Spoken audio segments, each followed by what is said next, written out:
observacionales que ustedes ya saben que pueden ser cohorte, transversal, caso control, e incluso se emplean para algunos abstracts de algunas conferencias. O sea, lo pueden tomar como una guía para esto. Eh, y algo importante que también es bueno mencionar es que estas guías de publicación o estos checklists es solicitado muchas veces por las revistas, ¿no? Los editores de las revistas científicas, cuando ustedes quieran publicar sus investigaciones, les va a pedir que añadan estos checklists, ¿no? Que añadan estos checklists para que ustedes puedan ahí colocar si es que han seguido como tal cada una de las recomendaciones que nos brinda en el caso del stroke o en el caso de Consort. Ya, o sea, son guías que no solamente nos ayudan a nosotros como investigadores poder redactar, sino que ayuda a que los editores puedan evaluar si es que han seguido cada uno de esas recomendaciones para un adecuado reporte de sus investigaciones. Entonces, es muy probable que cuando ustedes quieran enviar una investigación, ya sea una revisión sistemática o un estudio observacional, tengan a la mano su checklist, su checklist correspondiente y que redacten en base a todas esas recomendaciones.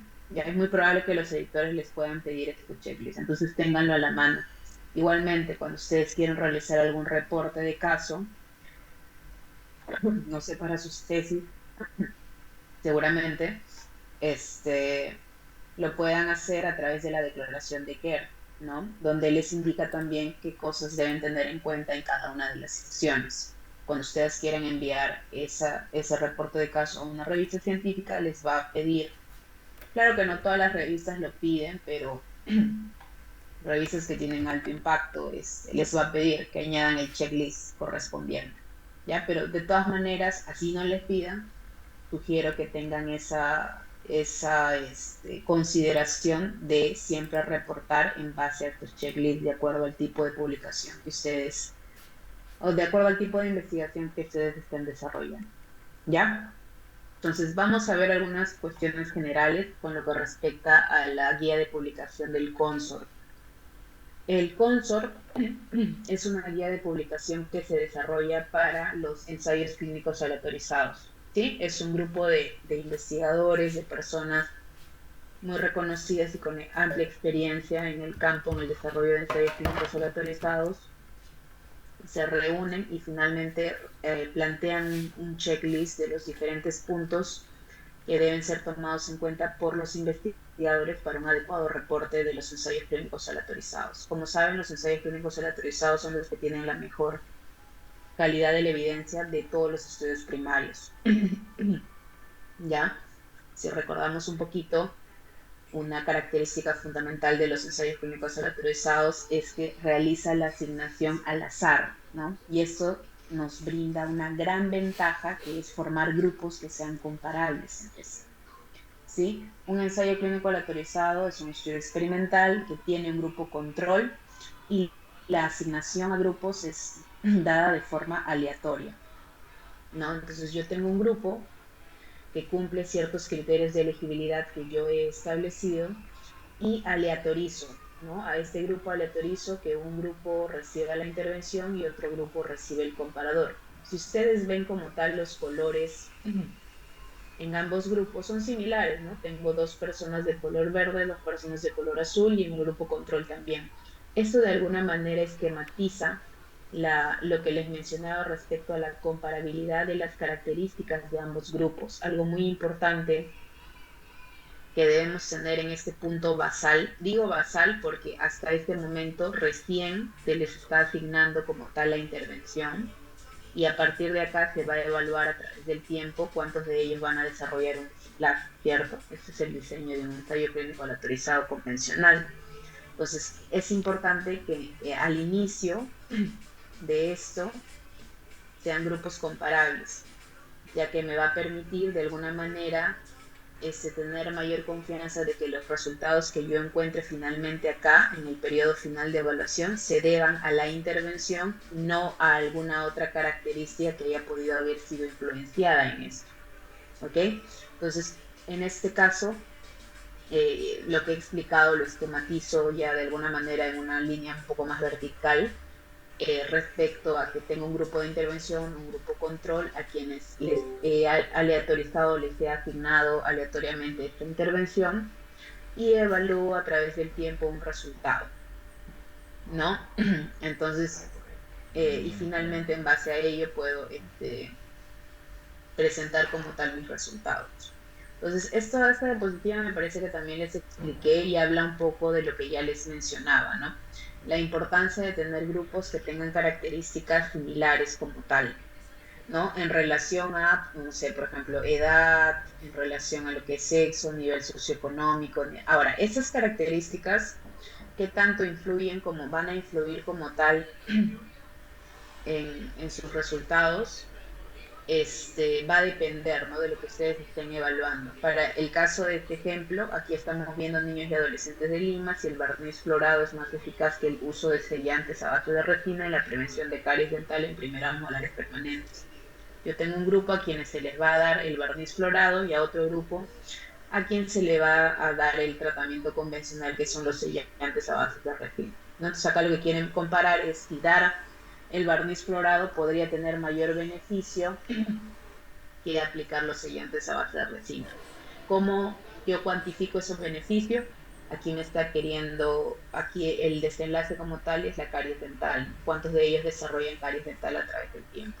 Entonces, para eso, en esta línea basal, recuerdan que les mencionaba, es importante que las características sean similares entre ambos grupos, porque si vemos esta segunda parte de acá, en el lado derecho, vemos que, por ejemplo, edades son diferentes, ¿no? Edad en un grupo tiene el grupo experimental aproximadamente 14 años, grupo control 7 años. Aquí ya vemos que hay una disparidad o diferencia. Igualmente en relación a sexo y así, ¿no? Si vemos las otras características también. Esto ya conlleva a problemas. Entonces es importante que nosotros al leer este tipo de estudios veamos si hubo características iniciales o basales que fueron diferentes en ambos grupos. Yo esperaría de que el investigador, al menos en el análisis, haya realizado un ajuste por estas variables que estaban causando un desbalance entre ambos grupos. ¿Ok? Entonces, eso es lo que yo esperaría. Ojo, eso no es lo habitual, porque si se supone que si hemos desarrollado un proceso de aleatorización, ¿sí? Se van a formar grupos comparables, se supone. Si no lo hemos desarrollado bien, pueden suceder estos casos. Desbalance en cuanto a las características del grupo, ¿ya? Entonces, en teoría, si se desarrolla bien la aleatorización, vamos a tener grupos comparables. Entonces, ¿por qué me detuve a explicar en líneas generales o hacer un recordaris de cómo es el diseño de este tipo de estudios? Porque justamente a partir de eso es que se va a comprender bien los diferentes ítems o las diferentes recomendaciones que nos brinda Consor de cómo debemos reportar. Entonces, aquí solamente voy a mencionar lo que nos pide Consor por cada ítem o por cada parte dentro de la estructura de un ensayo clínico. Lo primero que nos dice es que el título, respecto al título y el resumen, que el título sea identificado como un ensayo clínico aleatorizado. Eso es lo que nos dice, que todo ensayo clínico aleatorizado en el título debe decir que es un ensayo clínico aleatorizado. Eso es lo que nos dice. Luego, que el resumen sea estructurado como tal. Entonces aquí solamente voy a pasar algunas diapositivas respecto a algunos ejemplos que no vamos a ir como tal a fondo a analizar cada estudio, pero sí, por ejemplo, ese es un ensayo clínico aleatorizado. Si vemos en el título, dice ensayo clínico aleatorizado. Si vemos el abstract, este es un abstract estructurado, quiere decir que tiene el objetivo, materiales y métodos, resultados y conclusiones, ¿no? Esto refleja lo que es un abstract estructurado, que es según lo que nos están como tal pidiendo. Creo que ese estudio fue en 2018, ¿ya? Entonces, para el 2018 ya de hecho tenemos la declaración de Consor. La última publicación de Consor fue en el 2010. Estas guías de publicación se van actualizando conforme la evidencia, en cuanto a evidencia metodológica, se va produciendo. Entonces, es muy probable que de acá a un, no sé si corto o largo tiempo, pueda haber otra versión del console que tenga cosas adicionales que debamos tener en cuenta. O sea, por lo pronto, la última versión que tenemos es la del 2010, ¿no? Entonces se espera que los ensayos clínicos solo autorizados que hayan sido publicados luego del 2010 se ciñan a estas pautas de console, ¿no? Hasta el momento lo que hemos visto es entonces que el título sigue, ¿no? Tenemos un resumen estructurado, e incluso el consor, hay un consor como tal para abstract de ensayos clínicos aleatorizados, o sea, para que les indique a ustedes qué es lo que debe ir, qué es lo que debe contener cada sección de su abstract. Incluso tenemos esa herramienta y todo lo podemos encontrar en la página del Equator Network, ¿sí? Que les presenté hace un momento. Luego en la sección de introducción como tal, lo que nos pide es hablar un poco de los antecedentes y la justificación de su pregunta de investigación y al final del objetivo del estudio, ¿no? Entonces yo esperaría que en la introducción acá se me hable un poco del contexto como tal del problema, la justificación de la investigación y siempre al final de la introducción van a encontrar el objetivo del estudio. ¿Sí? Siempre van a encontrar como tal el objetivo del estudio. Ya, entonces en este caso era comparar la magnitud de la reabsorción apical de los incisivos a través de la tomografía Combin, a través o en personas que han sido tratadas con el arco de intrusión versus el tratamiento convencional, ¿no? Ese era el objetivo como tal del estudio. Entonces, hasta el momento tenemos título, resumen, luego introducción. Y en metodología es donde justamente entra a tallar algo que les explicaba en relación a que el ensayo clínico aleatorizado debe decirnos qué tipo de ensayo clínico aleatorizado es, si es que es de diseño paralelo, de diseño cruzado. Entonces ahí dentro de los ensayos clínicos aleatorizados nosotros tenemos diferentes tipos de diseños, ojo, ¿sí? Esto se va complejizando un poquito más. Los convencionales son los del diseño paralelo, ya que son los que se esquematizan de esta manera. A los dos grupos se les sigue de forma paralela en el tiempo, ¿sí? Y se les va a evaluar. Los ensayos clínicos aleatorizados cruzados o crossover son otro tipo de diseños, ¿sí? En donde yo tengo a mi población, a mi muestra, en una primera fase, yo tengo un grupo a quien le voy a dar la intervención, a otro grupo que le voy a dar un placebo, ¿sí? Y luego de cierto tiempo evalúo los resultados en ambos grupos, comparo. Este es en una primera fase, ¿sí? Este es en una primera fase. Pero en un ensayo clínico aleatorizado crossover, pasan estos participantes a una segunda fase, donde ahora este primer grupo va a recibir lo que es el placebo y este segundo grupo va a recibir lo que es la intervención. O sea, hay un entrecruzamiento como tal, ¿sí? Entonces, en esta segunda fase voy a tener este tipo de entrecruzamiento, por eso se le denomina cruzado, ¿ya? Y hay otro tipo de diseños que son factoriales, donde se evalúan diferentes tipos, cuando queremos evaluar diferentes intervenciones que tengan diferentes, por ejemplo, dosis de fármacos, donde yo quiera comparar diferentes grupos, ya se va complejizando un poco más. Y ensayos clínicos aleatorizados comunitarios, donde también se van a aleatorizar. Ahí ya no se aleatorizan personas. Lo que hacemos en estos diseños convencionales es aleatorizo a la persona, ¿no? La persona entra a mi estudio y voy a asignarle la intervención, o sea, si se le administra el tratamiento o le doy el placebo. Pero en los ensayos clínicos aleatorizados, lo que yo aleatorizo son comunidades, ya a cierta comunidad, no sé, por decir distritos, no sé, a San Juan de Oriancho le voy a dar la intervención, no sé, a otro distrito, a Callao le voy a dar el placebo. Ahí aleatorizo ya a grupos de personas o comunidades, ¿ya? Entonces, son diferentes tipos de diseño. Entonces, sea cual sea su diseño, deben especificarlo. Eso es lo que les dice el sponsor. Ya. Luego, ¿qué les menciona? Mencionen sus criterios de elegibilidad, sus criterios de inclusión, sus criterios de exclusión, cómo ha sido el proceso de reclutamiento de sus participantes, cómo los han invitado a participar al ensayo clínico aleatorizado. Entonces, aquí lo que nos está pidiendo es todo esto. Características detalladas en relación a la intervención, ¿no? Cómo es que han, en este caso, ya sea si es que están evaluando algún tipo de tratamiento, especificar la duración del tratamiento, cómo es que se está asignando ese tratamiento, cómo se va a dar. Entonces, la idea es transparentar toda esta información para que no quepa duda de cómo se ha administrado esa intervención, qué resultados voy a evaluar en este caso. Recuerden que esto se supone que ya lo tenemos, ¿no? Porque hemos elaborado un protocolo previo de nuestro ensayo clínico autorizado donde hemos definido, voy a evaluar tal cosa en esta población, en este periodo de tiempo. Entonces acá lo que nos está pidiendo es, detalla eso, ¿qué vas a evaluar? ¿Qué desenlaces vas a evaluar? ¿No? ¿Cómo ha sido el cálculo del tamaño de tu muestra? ¿No? ¿Cómo ha sido el cálculo del tamaño de tu muestra? Aquí hay que mencionarlo también, qué fórmula has usado, en base a qué desenlace has realizado el cálculo del tamaño de tu muestra.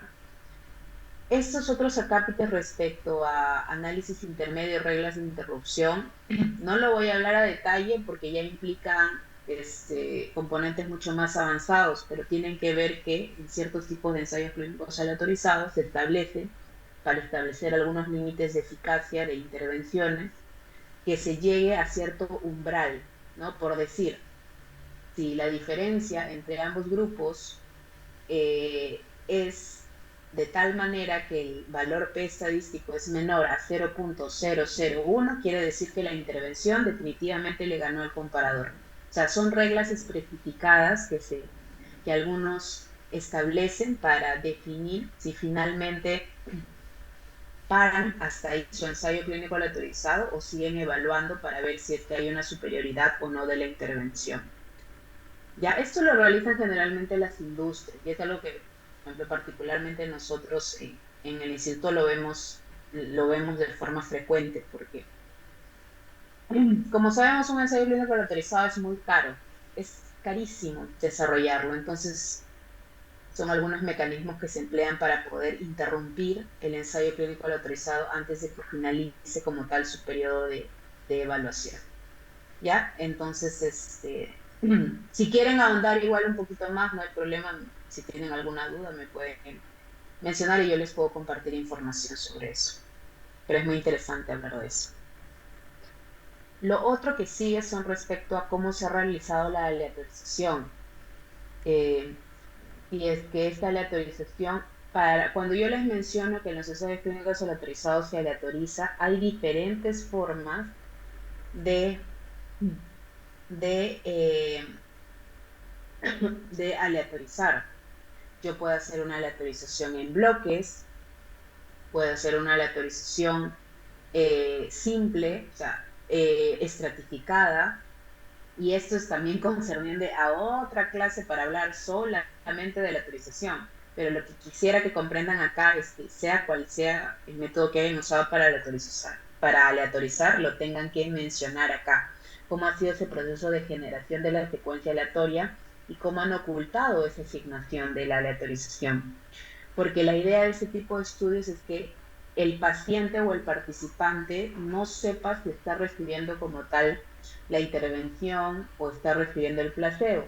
En ciertas situaciones eso va a ser muy complicado, ¿no? De poder, de que se pueda saber, ¿no? Como tal, ¿no? Por ejemplo, si se está administrando un fármaco por vía oral y otro por vía endovenosa, ahí va a ser un poquito complicado como tal. Sin embargo, no es imposible. Se pueden desarrollar algunas estrategias para poder tratar de ocultar como tal eso.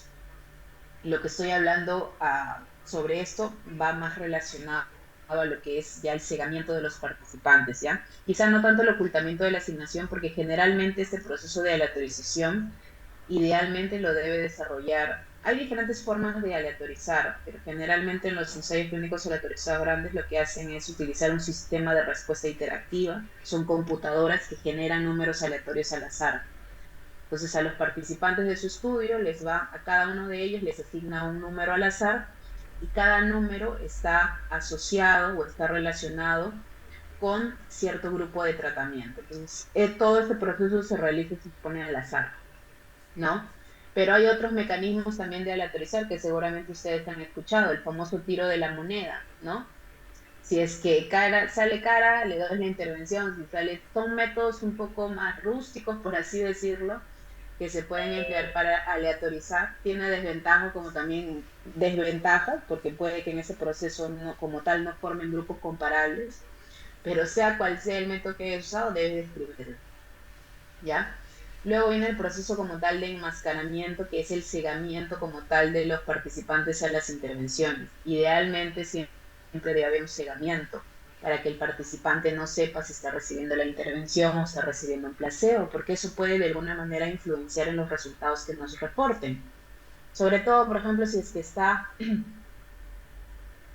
que están evaluando un desenlace tan subjetivo como dolor. Si yo sé que estoy recibiendo placebo, muy probablemente diga, uy, ¿no? Me duele mucho más, siento bastante incomodidad, etcétera. A diferencia de que sepa que estoy recibiendo la intervención. Entonces, ante esas cosas, siempre hay que tener bastante precaución como tal. Y bueno, lo que nos pide acá es detallar, ¿no? Si se realizó, detallar, ¿no? A quién estuvo cegado, si fueron los investigadores y los pacientes también, los cuidadores, cómo se realizó el cegamiento, todo eso lo debemos detallar. Métodos estadísticos de cómo se realizó esta evaluación. Voy a avanzar, si no nos van el tiempo. Y en relación a los resultados es presentar una información detallada de cómo ha sido el proceso de selección de los participantes, el proceso de evaluación, cuántos finalmente fueron evaluados, características en relación a lo que les mencionaba, ¿no? Las características basales demográficas, es importante transparentar esto, que las características de los participantes al periodo basal hayan sido similares, entonces hay que presentarlo esto a través de una tabla de características.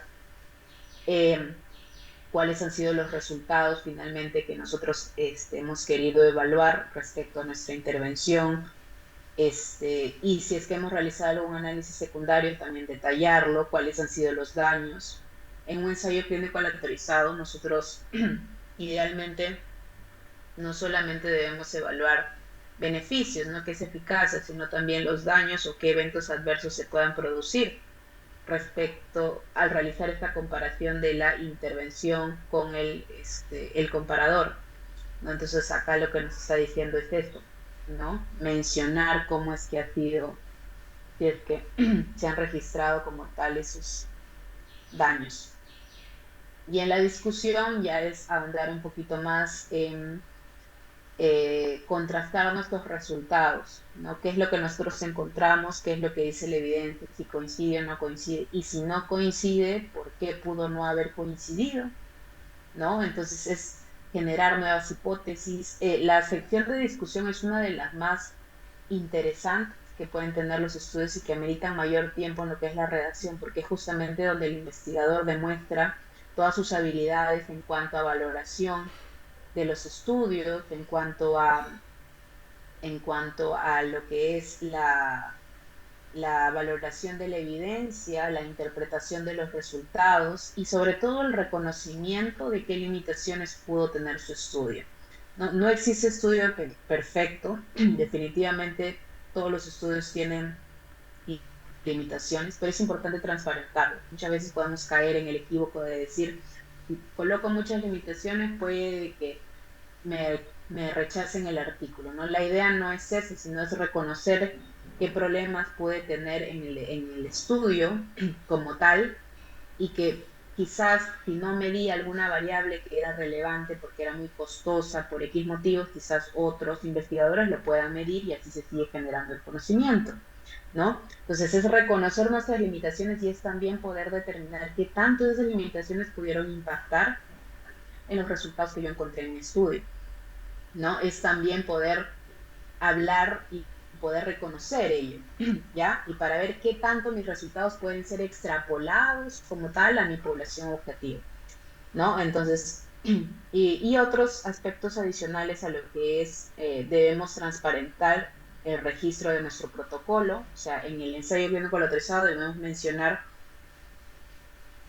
cuál es el protocolo, dónde podemos encontrar el protocolo de nuestro estudio, si es que ha sido financiado o no ha sido financiado. Esto también es sumamente relevante que lo tengan que saber. Tenemos bastante industria que nos trata, entre comillas, de vender ciertas, ciertas intervenciones o ciertos tratamientos que los venden como el non plus ultra para el manejo de ciertas condiciones en nuestros pacientes, pero si vemos más a fondo y valoramos críticamente lo que nos están presentando, vemos que hay bastantes falencias como tal, ¿no? Y si vemos más a fondo, vemos que incluso la industria ha participado como tal en lo que es la valoración estadística de los resultados y no se ha cumplido como tal el proceso adecuado.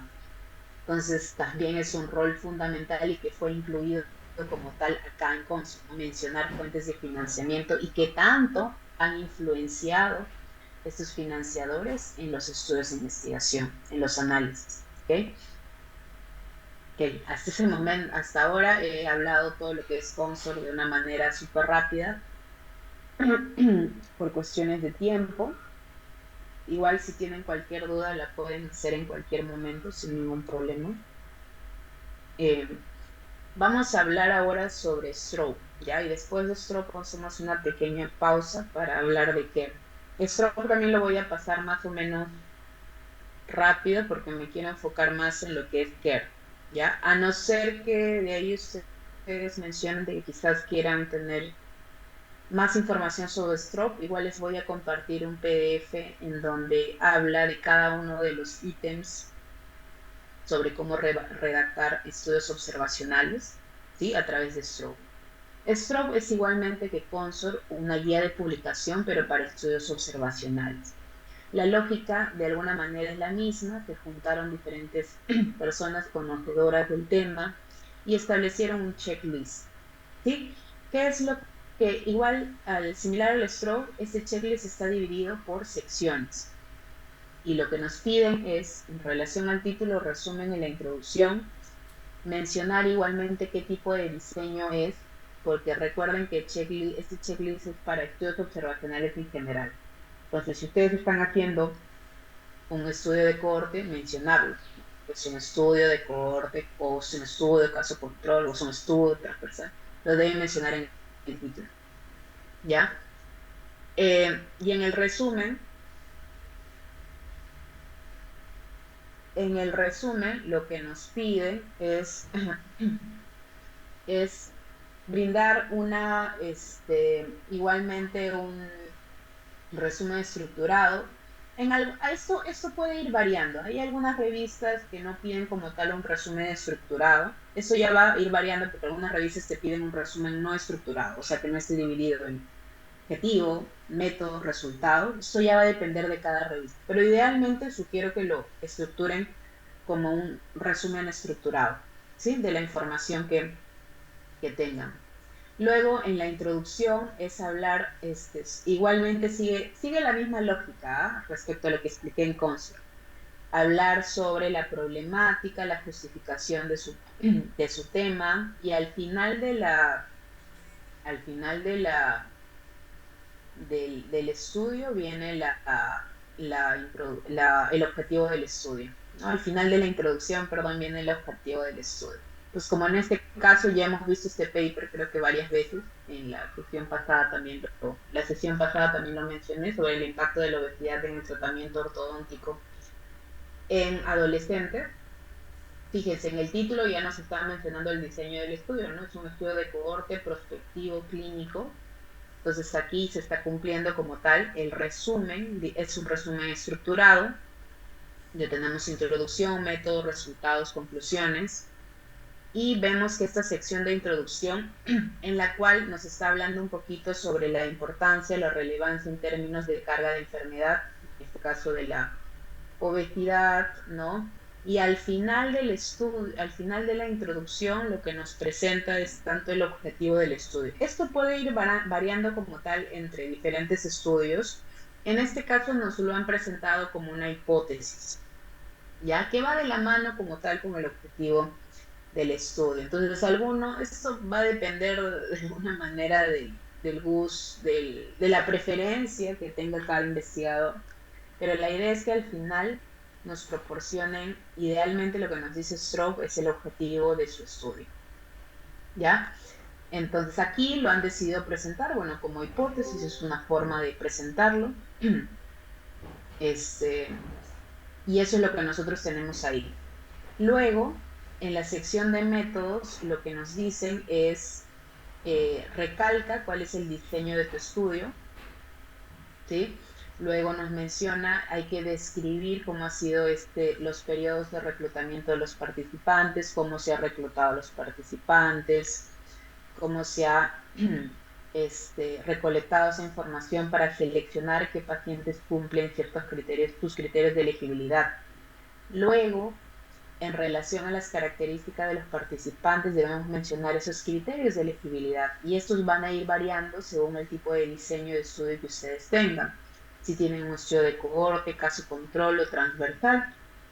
Recuerden que de acuerdo a este tipo de diseño, nosotros tenemos que en el estudio de cohorte principalmente nosotros partimos desde pacientes que están expuestos a cierto factor de riesgo y otros pacientes no expuestos, ¿no? Y yo los voy a ver a través del tiempo.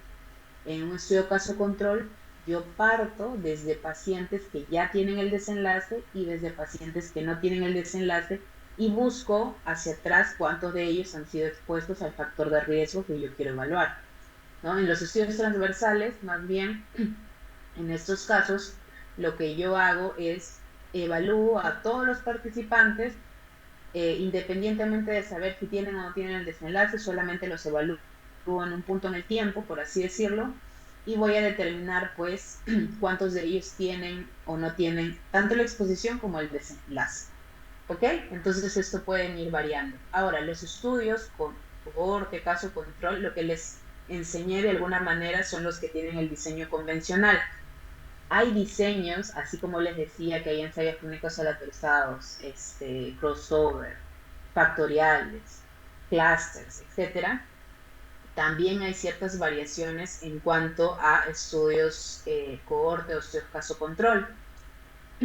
Tenemos el estudio caso cohorte, el estudio caso control anidado. Entonces hay otros tipos de diseños adicionales, pero sea cual sea el diseño que hayan seleccionado, tienen que detallar acá sus criterios de elegibilidad, ¿ya? Pero los más comunes y los que quisiera que al menos se comprenda como tal son estos tres principales. A partir de estos ya van a darse las otras variaciones, ¿ya? Luego tenemos en relación a las variables, hay que definir claramente qué variables, las variables de respuesta son los desenlaces, ya que lo hemos visto tantas veces, o los outcomes, si lo quieren denominar. Las exposiciones también, qué exposición están evaluando. Las predictoras son las variables independientes, también se le denominan de esta manera, por si acaso. Variable independiente o predictora es lo mismo.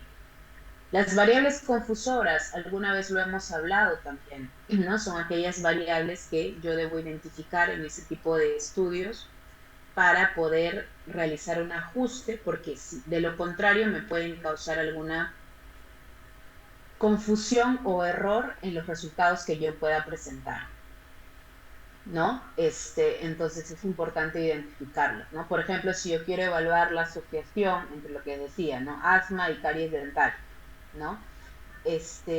Yo tengo como variable confusora ahí a lo que es el índice de higiene oral, por ejemplo, ¿no? Entonces, si yo quiero evaluar la asociación entre asma y caries dental, y tengo que, en este caso recuerden que tengo un grupo que va a tener asma y otro grupo que no tiene asma, ¿cierto? Y yo voy a evaluar a través del tiempo cuántos desarrollan caries dental. ¿Qué pasa si el grupo que tiene asma tiene un peor higiene oral, ¿no? Tiene una peor higiene oral. Y el grupo que no tiene asma de alguna manera tiene una mejor higiene oral. O sea, acá ya tenemos una diferencia. Higiene oral como tal estaría actuando como una variable confusora, ¿sí? Confusora. Entonces, si yo no ajusto higiene oral en mi modelo, en mi análisis estadístico, voy a tener un problema. porque de repente los resultados que yo encuentre en relación a caries dental no sean necesariamente al asma, que es lo que yo he querido responder a mi pregunta, sino que por esta diferencia de higiene oral que hay entre ambos grupos, se ha podido ver que quizás el grupo que tiene asma tiene mayor incidencia de caries dental respecto al otro grupo. Ya, por decirlo en términos sencillos, esas son una variable confusora. Modificadoras de efecto también son otro tipo de variables que, que es necesario identificarlos para establecer o para responder a nuestras preguntas. ¿Ya? Las fuentes de datos, ¿de dónde hemos sacado nuestros datos? ¿Cuáles son nuestras fuentes de datos? Sobre todo en estudios que, por ejemplo, sean retrospectivos, ¿no? Que vengan de fuentes de datos hospitalarios. Hay que detallar eso, ¿no? ¿De dónde vinieron nuestros datos? ¿Cómo se midieron esos datos? Entonces, todo eso hay que, como tal, mencionarlo. Respecto a lo que son los sesgos, especificar acá lo que nos pide es todas las medidas adoptadas para afrontar fuentes potenciales de sesgo. O sea, lo que nos pide acá es que el investigador haya preveído qué posibles sesgos se puedan desarrollar en su investigación, y acá lo que nos mencione es que qué ha hecho el investigador para poder atenuar estas posibles fuentes de sesgo. ¿Ok? Eso es lo que nos pide acá en la sección de métodos. Luego el tamaño de la muestra y descripción de nuestras variables con los métodos estadísticos que vayamos a hacer. Luego en relación a los resultados es igualmente, ¿no? Presentar las características de los participantes en nuestro estudio. Algunos lo presentan a través de este diagrama de flujo de selección de estudios que, como les expliqué en la sesión pasada, por ejemplo, en el caso del ensayo clínico de este estudio de cohorte, nos lo presentaban a través de este diagrama, ¿no? Fíjense acá, creo que no todos estuvieron en la sesión pasada, pero ustedes se dirán, pero si este es un estudio de cohorte, ¿no? ¿Por qué lo están presentando con un diagrama de flujo de Consor que es netamente para los ensayos clínicos aleatorizados? ¿Por qué lo están presentando de esta manera? Porque los estudios de cohorte que son de tipo prospectivo tienen una gran semejanza a los ensayos clínicos aleatorizados, en donde la única diferencia que tienen es que obviamente en los estudios de cohorte no hay este proceso de aleatorización, ¿ok? Acá no tenemos este proceso de aleatorización porque la asignación o la exposición como tal se dio de forma natural.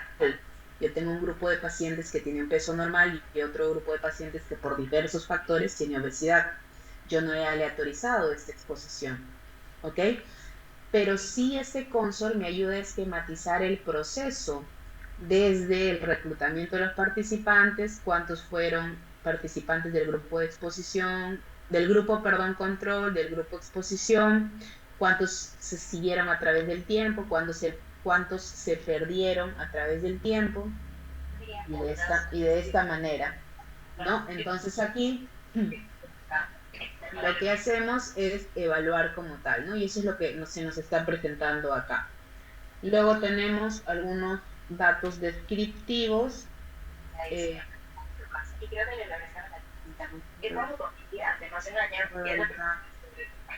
¿Alguien tiene el micrófono activado? Doctora Delgado, no sé si por favor podría ayudarnos. A inactivar su micrófono.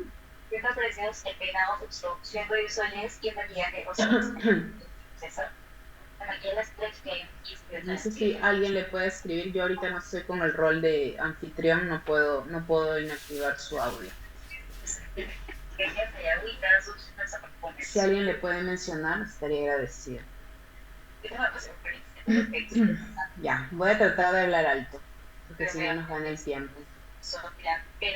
A ver, entonces en relación a lo que es datos descriptivos, aquí se describen las características de los participantes, tanto características demográficas, clínicas que sean de interés, el periodo del seguimiento en el cual se han evaluado los participantes, además de los resultados como tal de nuestras variables del desenlace, o sea, qué es lo que pretendemos evaluar. Si queremos evaluar, como les decía, cuál ha sido la incidencia de caries dental, por ejemplo, en los niños que tienen asma y los que no tienen asma, acá describir, ¿no? Cuál ha sido mi resultado final, la incidencia por cada grupo de estudio, describir estos resultados expresados ya sean en estas incidencias como también en sus medidas de asociación, ¿no? Que era lo que nosotros vimos en la sesión pasada, ¿no? Sobre cómo nosotros expresábamos estos datos a través de los HR, de las razones de riesgo, de los odds ratio. Son diferentes medidas que lo que nos indican es qué tanto la exposición está relacionada con el desenlace, ¿no? Qué tanta es esa asociación, me cuantifica esa asociación. Entonces, eso es lo que nos está mencionando acá que debemos mencionar o que debemos reportar, ¿no? ¿Cuáles han sido nuestros resultados?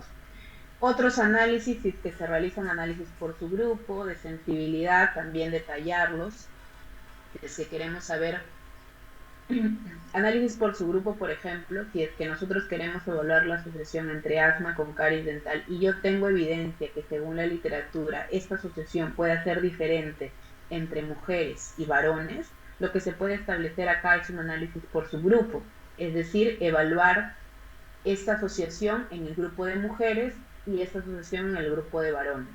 Por lo tanto, yo voy a tener dos medidas de asociación. Por ejemplo, si calculo RRs acá, sería por cada grupo, ¿no? Esto debería ya estar preespecificado como tal en su protocolo. O sea, porque la idea no es que ustedes realicen análisis por su grupo porque sí, ¿no? Porque quieren obtener un valor P estadísticamente significativo, sino que debe haber una justificación de por medio para que realicen este tipo de análisis. En relación a la discusión, la lógica que les expliqué es la misma, así que sobre esto no voy a detallar más información respecto a lo que les expliqué para seguir con el siguiente tema, ¿ya? Pero básicamente es contrastar y reconocer las limitaciones de nuestros estudios y ver cómo nosotros hemos afrontado cada una de estas limitaciones en la medida de lo posible, ¿sí? Y establecer también alguna fuente de financiamiento, ¿ya? Entonces, doctores, ¿les parece si damos un receso de unos 5 minutos y seguimos con la otra guía de publicación que es la de Kerr? ¿Ya? 5:23 retomamos. Gracias.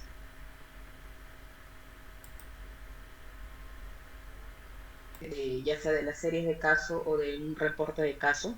Entonces, igualmente, para este tipo de publicaciones, nosotros tenemos la guía de publicación del CARE o CARE, en donde se realiza igualmente un checklist de los diferentes ítems que debe tener cada una de las secciones de un reporte de caso. Si bien los reportes de caso como tal, según de alguna manera la calidad de evidencia que tienen los diferentes tipos de estudios, se encuentra como un nivel de evidencia, por así decirlo, bajo, hay que tener en cuenta de alguna manera la importancia que tiene cada uno de esos estudios, ¿no? En el caso de los reportes de caso, estos son revisiones narrativas, por así decirlo, que describen en sí el manejo de alguna condición muy particular, la condición de algún paciente, y que nos permite identificar algunos eventos adversos también. Perdón. Perdón, algunos eventos adversos, así como también el reconocimiento de nuevas enfermedades. Por ejemplo, en el caso de la talidomida, que nos ayudó a identificar de que este fármaco podría producir eventos adversos en el feto, ¿no? En el bebé. Entonces, a partir de los reportes de caso, también se pueden generar evidencia.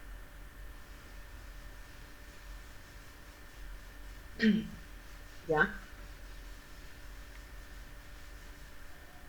Este checklist de CARE se estructura en estos ítems, donde tenemos igualmente el título, algunas palabras clave en relación al abstract, en relación a lo que es la introducción, y lo voy a explicar a través de ejemplos, pero a través de este checklist que encontré en español para que se pueda comprender mejor. Nosotros tenemos que en el título nos piden igualmente especificar si es que es un reporte de caso o una serie de casos. Ya, algo similar a lo que mencionaban los otros reportes.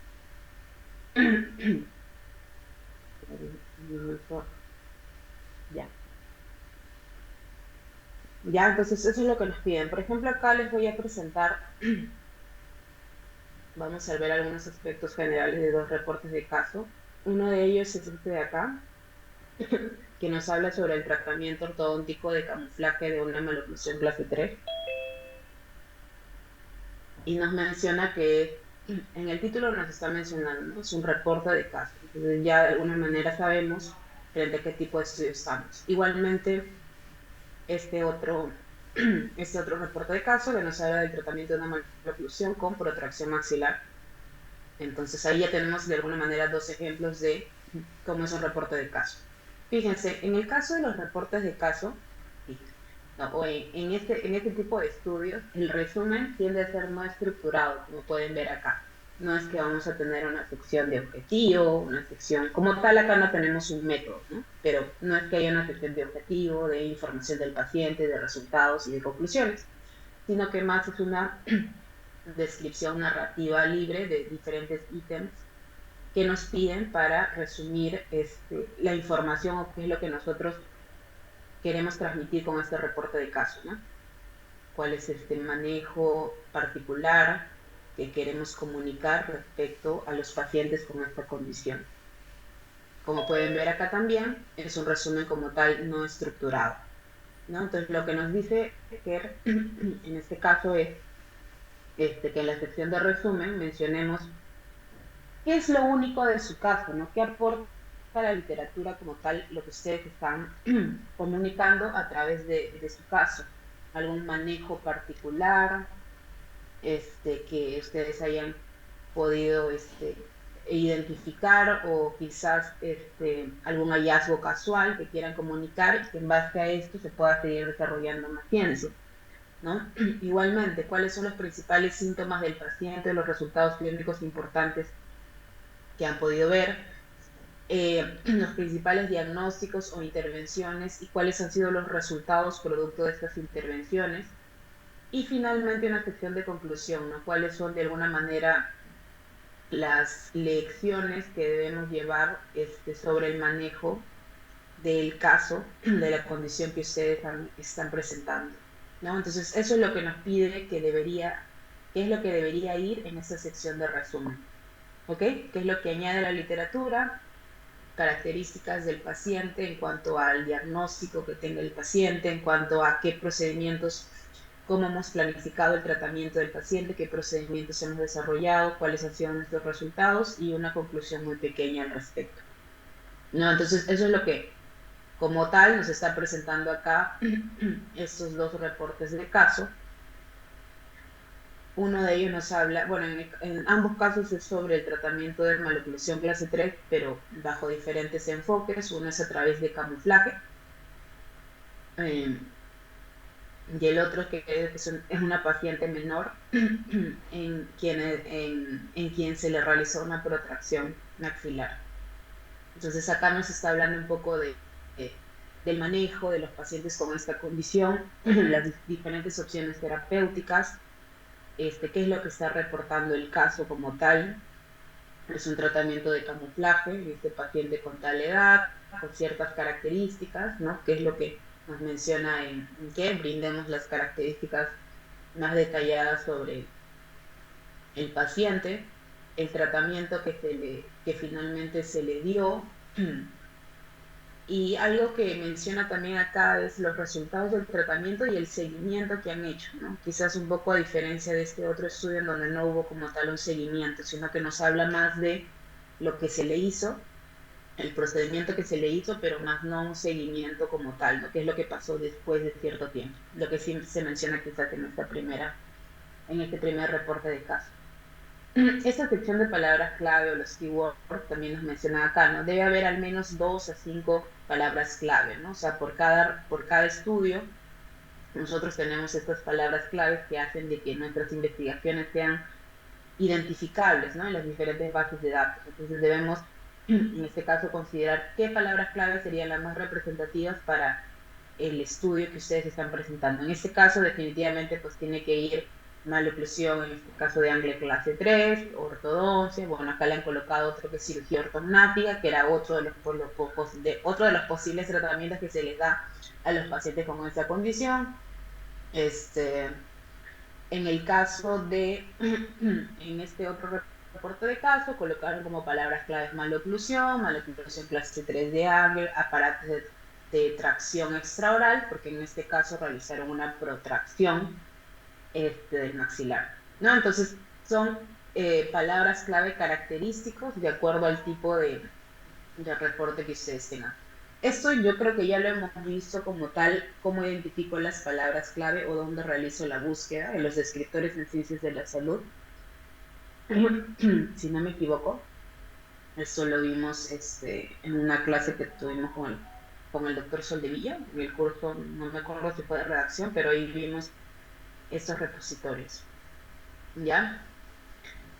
Luego nos mencionan que después del resumen tiene que ir la introducción, que es un breve resumen de los antecedentes del caso y a la par haciendo una referencia de la literatura médica existente y relevante para esta condición, ¿no?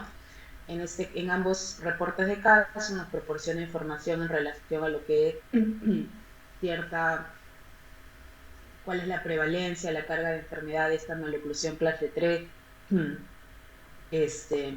los diferentes tipos de tratamiento que se puedan dar y ofrecer a los pacientes con esta condición. Y al último, como ya saben, de la introducción va el objetivo como tal del estudio, ¿no? Que es lo que nos está presentando acá. El artículo presenta el reporte de caso de un paciente tratado con aparatología fija ortodóntica de camuflaje en una maloclusión clase 3, ¿no? En el otro estudio también nos presentan una introducción que nos habla también un poco de la carga de la enfermedad, de los diferentes tipos de abordajes terapéuticos que se le puede hacer con los pacientes con esta condición. Y al último, acá tenemos una sección de introducción, la verdad, bastante amplia. Y al último tenemos el objetivo, lo que nos está presentando los investigadores a través de este reporte de caso, ¿no? Yo les sugiero, doctores, que cuando ustedes vayan a redactar un reporte de caso y en general cualquier investigación, realicen una búsqueda, obviamente, realicen una búsqueda de la literatura basándose primero en ver qué revisiones sistemáticas hay, ¿ya? Primero, guíense de las revisiones sistemáticas.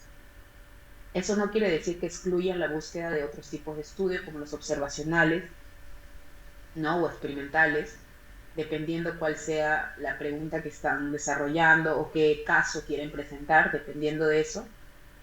Pero las revisiones sistemáticas tienen como ventaja de que, nos proporcionan una síntesis de la evidencia, ya nos van a, de alguna manera, entre comillas, ahorrar el tiempo, porque estos investigadores lo que han hecho es recolectar toda la evidencia que hay respecto al manejo de la condición que estamos abordando.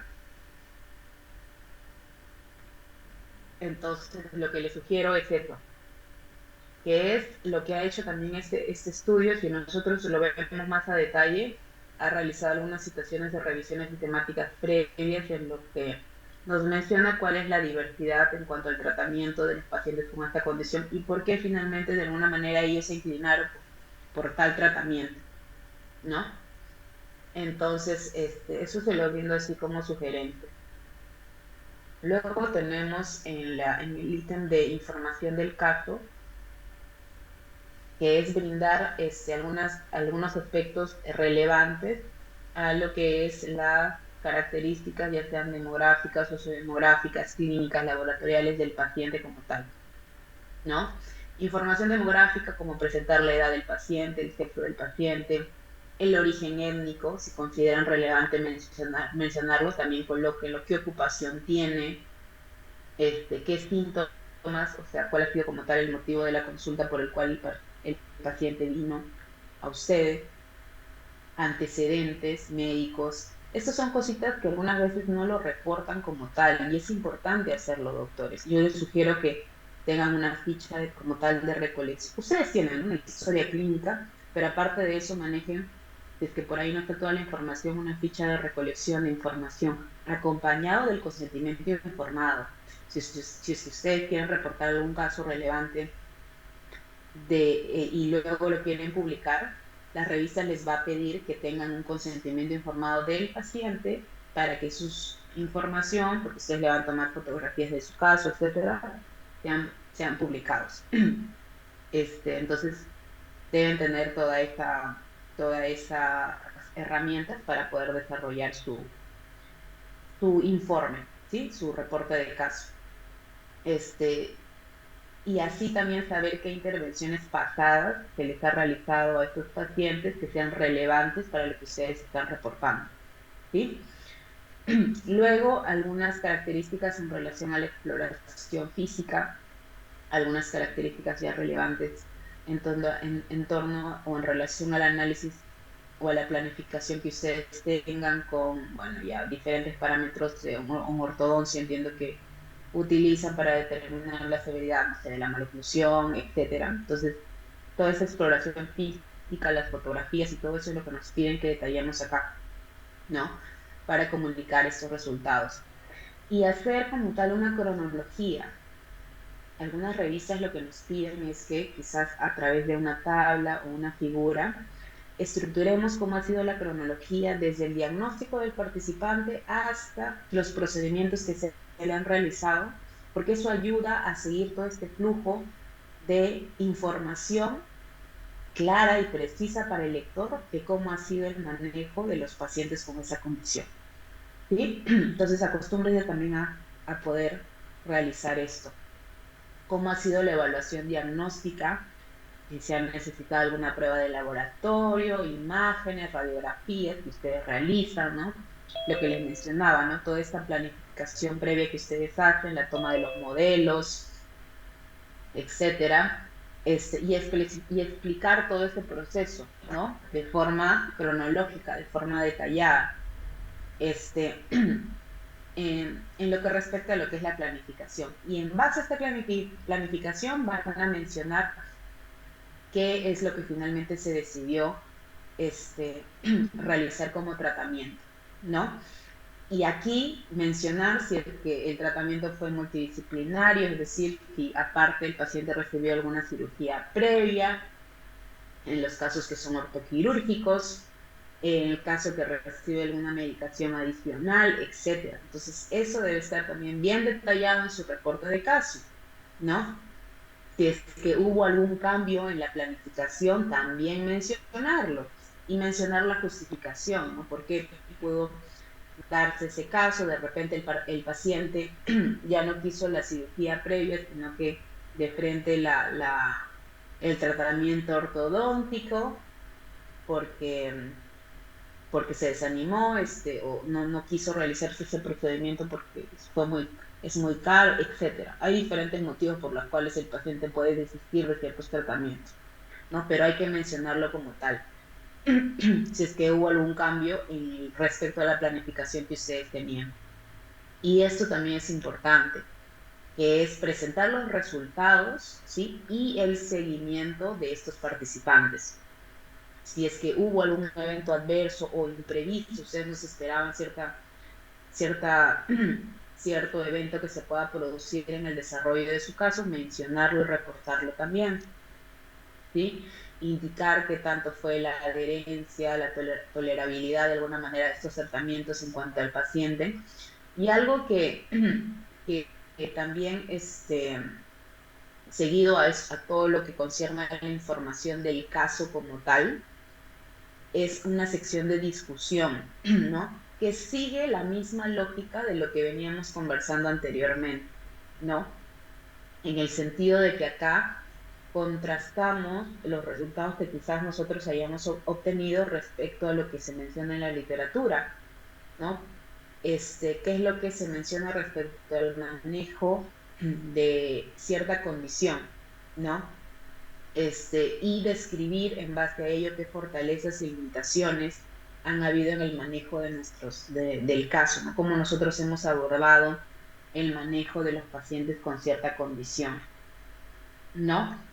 Y finalmente mencionar qué es lo más relevante que el lector debe llevarse de su caso, ¿no? De la presentación de su caso, cómo ha sido el abordaje, no sé, multidisciplinario, el abordaje ortodóntico que ustedes han tenido en el manejo de los pacientes, en este caso con maloclusión clase 3 con ciertas características, ¿no? ¿Qué es lo que debemos llevarnos de su caso? ¿Qué es lo nuevo de alguna manera que están presentando su caso hacia la comunidad científica?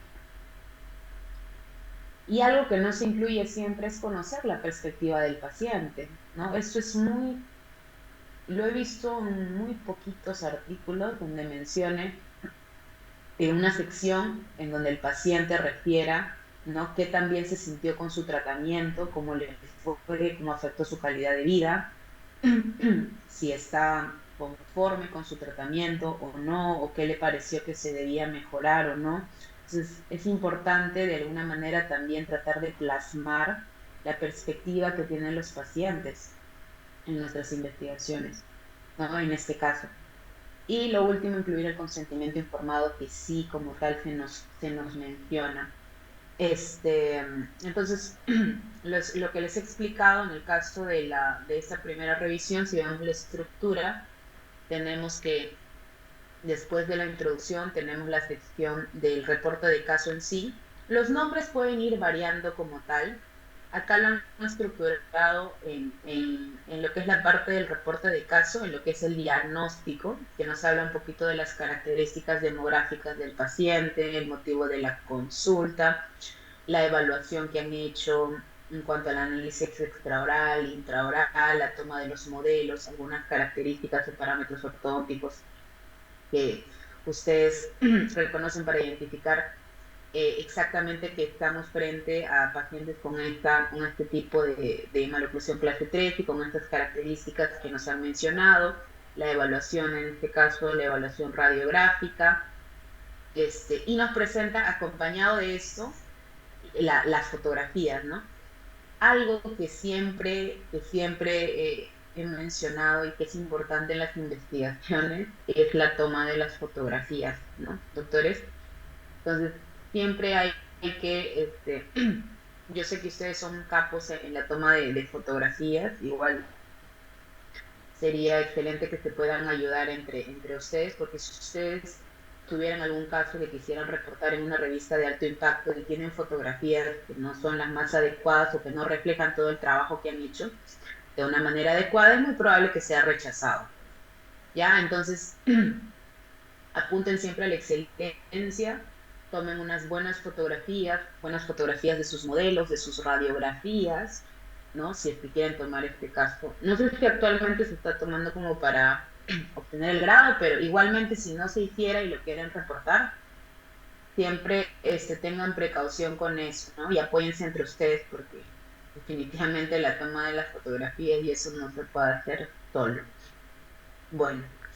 Luego, respecto al tratamiento, aquí lo dividió en respecto a lo que han hecho, lo que planificaron, cuáles son los objetivos del tratamiento, alternativas del tratamiento, ¿no? Que se le ofreció al paciente.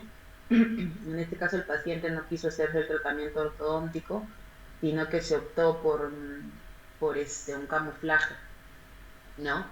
Entonces aquí se detalla cuál fue el tratamiento como tal, cómo fue el progreso del tratamiento a través del tiempo. Y algo que me agradó bastante del artículo fue que incluyeron esto, ¿no? Aparte del resultado del tratamiento como tal, el control que se realizó después de un tiempo, ¿no? Muchas veces atendemos, o ustedes pueden atender a los pacientes, pero ya de ahí no saben nada de ellos después de, quizás nunca, ¿no?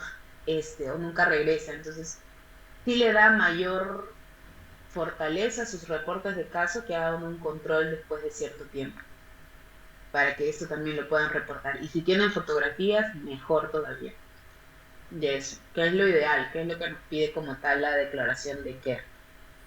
¿Ya? Luego tiene la sección de discusión, donde se nos habla un poquito de esta controversia que existe en cuanto a los diferentes manejos del tratamiento con esta condición, especialmente a pacientes que, este, que no desean realizarse una cirugía previa, que sería como que lo ideal, sino que se tienen que hacer estos procedimientos de camuflaje, ¿no? Y como les digo, como sugerencia, primero váyanse a la búsqueda de revisiones sistemáticas, ¿sí? Luego la búsqueda de ensayos clínicos autorizados, de estudios observacionales, ya tienen más o menos claro cómo se realiza la búsqueda de esos estudios. Eso les va a ayudar a que puedan fortalecer la parte de su discusión, ¿no? Entonces, y finalmente de esto, bueno, una pequeña conclusión.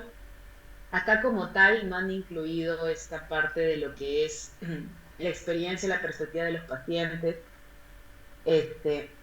y me parece que tampoco el consentimiento informado. Entonces es algo que tienen que prever porque en otras revistas no se les va a aceptar. Y el otro caso es la misma lógica. Acá están las fotografías, en el caso fue de una niña. Su sección de discusión en donde también menciona algunas características relevantes en cuanto a las diferentes opciones de tratamiento que hay. Y en este caso sí tienen una capita de conclusiones, ¿no? Esto de las secciones pueden ir variando entre revistas. Hay revistas que sí te exigen, no, tiene que ir a una sección de conclusión, por favor añádela. Ya, eso va a depender. Ya, como tal, la declaración de Kerr no te dice tiene que tener una sección de conclusión, pero si te lo pide la revista por cuestiones de formato, pues lo puedes realizar, ¿no? Como para que en esa última parte vaya como que lo más importante respecto a tu caso, lo que se quiere transmitir respecto al caso que ustedes están presentando. Bien, doctores, no sé si tienen alguna duda o consulta respecto a lo que hemos visto el día de hoy. Si no, ya estaremos finalizando la sesión.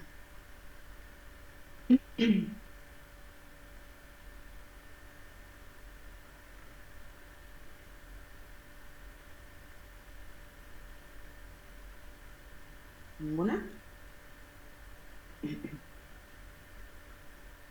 Ya. Bien, Más claro. ya, muchas gracias. Ya, bien, entonces, creo que la próxima sesión también es conmigo, me parece. Y ya nos estaríamos viendo entonces en la próxima sesión, ¿ya? Cuídense, buenas tardes. Un abrazo. Buenas tardes. Buenas tardes, gracias. Gracias.